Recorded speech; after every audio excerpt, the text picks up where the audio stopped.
Welcome back to the channel, good friends. Brian from Apex Detail. Today, we're going to try out the Meguiar's M888 professional geared beyond ceramic paint coating. And what beyond ceramic means, I have no clue. Is it ceramic mixed with something proprietary? Did they go beyond ceramic altogether and graphene into PTFE or something similar? I'm not sure, but I'm anxious to give it a try. Within the kit comes a what do we have here? 40 milliliter or 1.3 fluid ounce bottle of the coating, a microfiber block applicator. A little bit concerning, it's not very pliable, and with all the body lines and contours of these new cars, I'm anxious to give it a shot and see what it does. You also get a leaflet that is instructional and gives you maintenance and aftercare as well.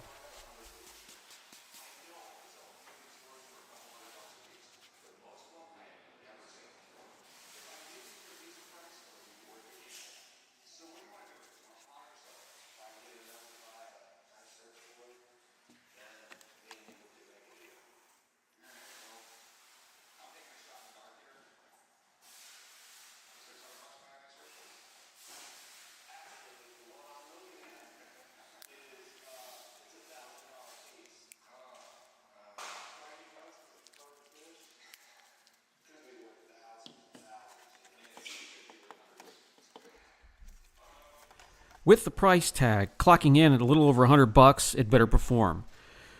We have a test panel we're going to drag out for this, and when it comes to applying the product, you want to have a clean slate. You want to have a clean panel.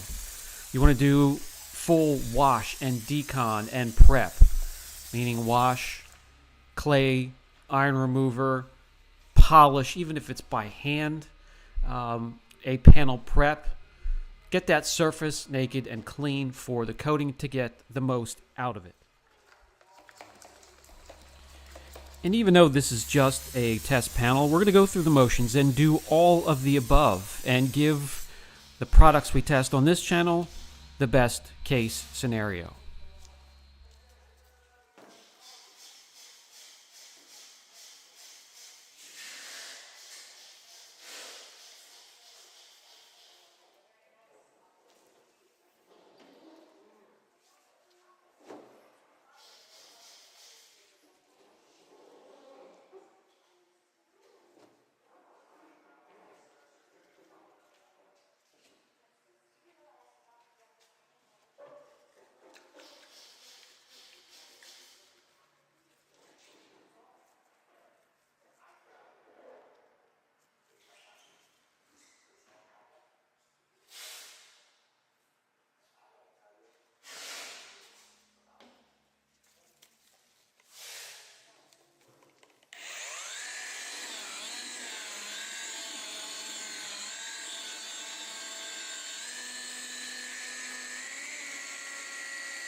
Squeaky clean, nice, and smooth, no contaminants whatsoever.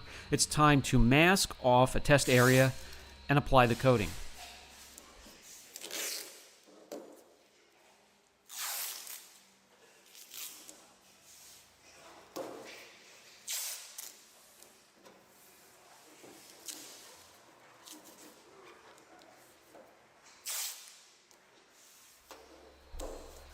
Finally, ready to go. We're going to crack open the top that reveals a droplet insert.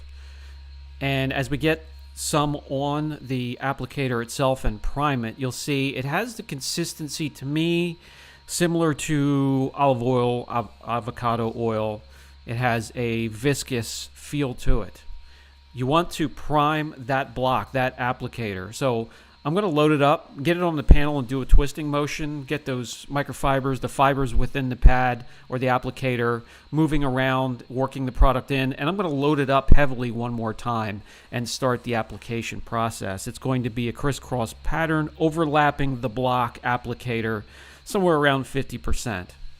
If you need to apply pressure, if you see you're not applying it evenly, apply just a little bit of pressure, and that will squish down those microfiber fibers and getting things flat, and will give you a nice smooth application.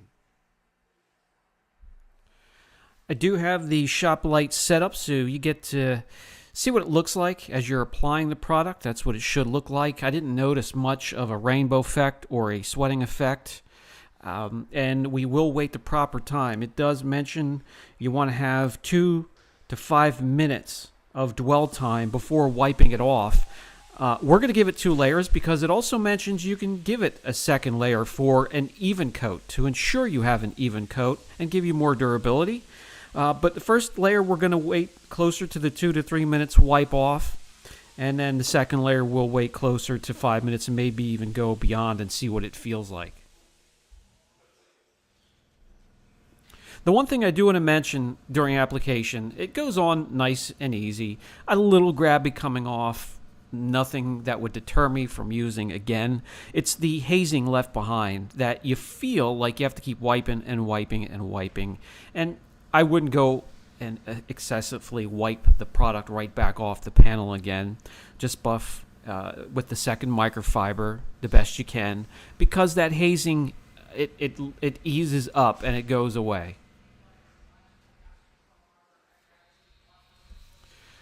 Now I'm going to bring you in a little bit closer, and maybe you could see, I don't know if you could see that through the camera. Let me know down in the comment section.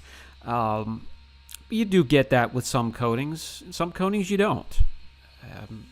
It normally cures nice and crystal clear. We'll see with this coating. Since this is a coating you can layer, well, let's see what it looks like. Let's see how it performs and acts with a second layer. This is layer number 2 right here, and you want to leave yourself about 2 hours, no more than 2 hours in between layers. I will reuse that same applicator before throwing it away for the second layer. 2 hours, it hasn't had time to crystallize and cure within the pad itself. So we'll use it one more time and then I'll throw it away.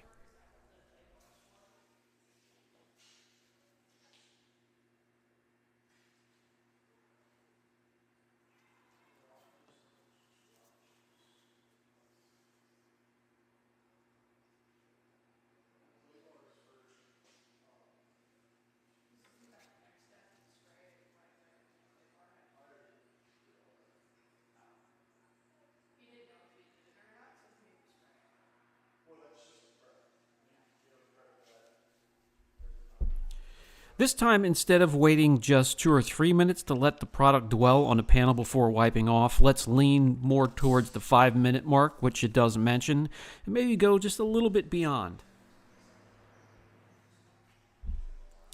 Wiping off does get a bit grabby at this point, but nothing impossible. Again, nothing that would deter me from waiting that long.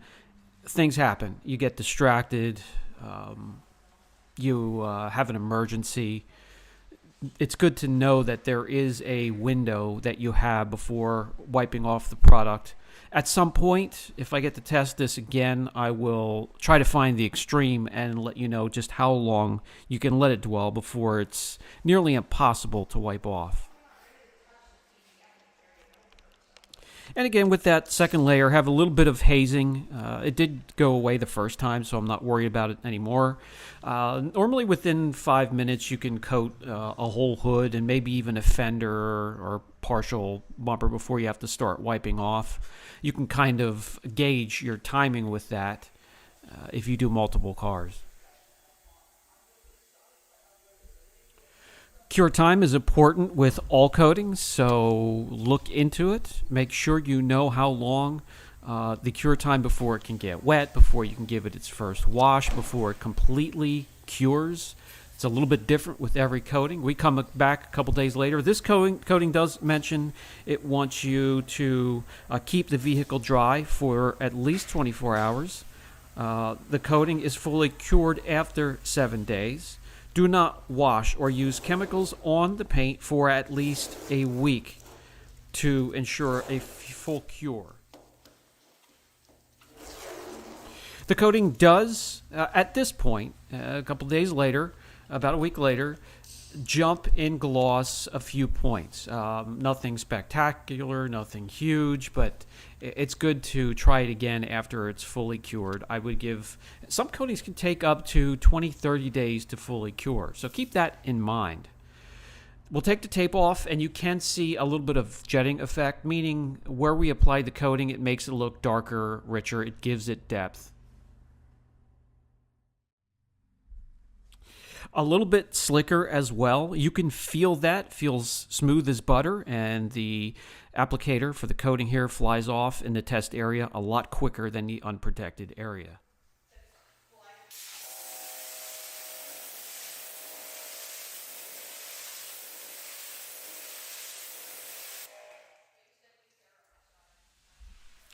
This coating is a beater. Nice beads. It's not a sheeter. You're not going to see too many of those anymore. Nobody buys them anyway, so it's not worth anybody's time to put research and development and testing into them. I would recommend a sheeting product, protectant, but that's few and far in between when it comes to sheeting characteristics. Let's do a wash test. You can see the product, the protectant, fighting the shampoo. That's always a great sign to start off. We'll do 10 wash test and go on from there.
Not phased at all with a pH neutral shampoo for washing, so it's good to know it won't wash off after the first rainfall or hand wash, so it's a good sign. Let's move on. Drying your vehicle. Forced air, always going to be the best, and with the shop blower here, no problems whatsoever, no grabbiness. You'll be around the car rather quickly drying your vehicle. All coatings do have some capabilities when it comes to chemical resistance, up and down the pH scale, normally between 3 or 4 up to 11, 10 or 11.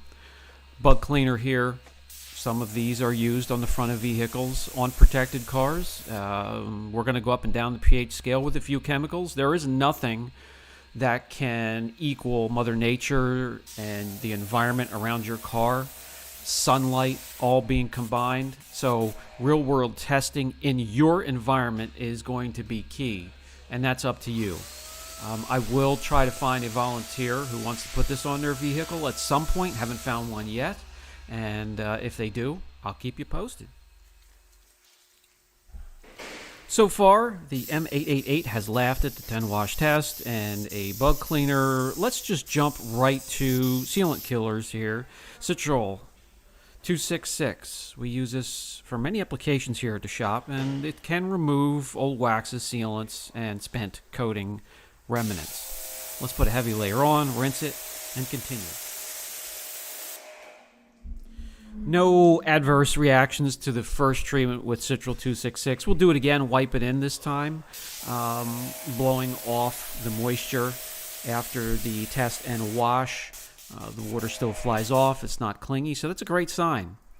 A lot of positives, very little drawbacks, very little characteristics that are just So, I mean, there's really nothing that would scare me away from trying this on my personal vehicle.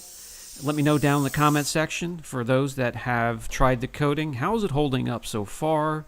What characteristics do you like the most? And share it with us down below.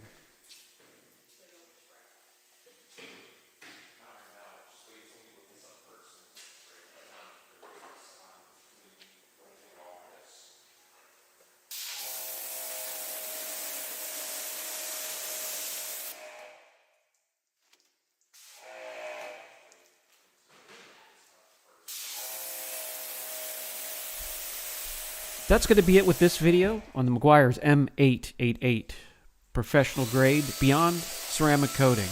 I'm eager to try this and test it with real world environment conditions. I can share that with you, and when that time comes, I sure will. This has been Brian from Apex Detail. So far, I would give this a 7 out of 10, and that's going to go up from there depending on durability. Catch you in the next video.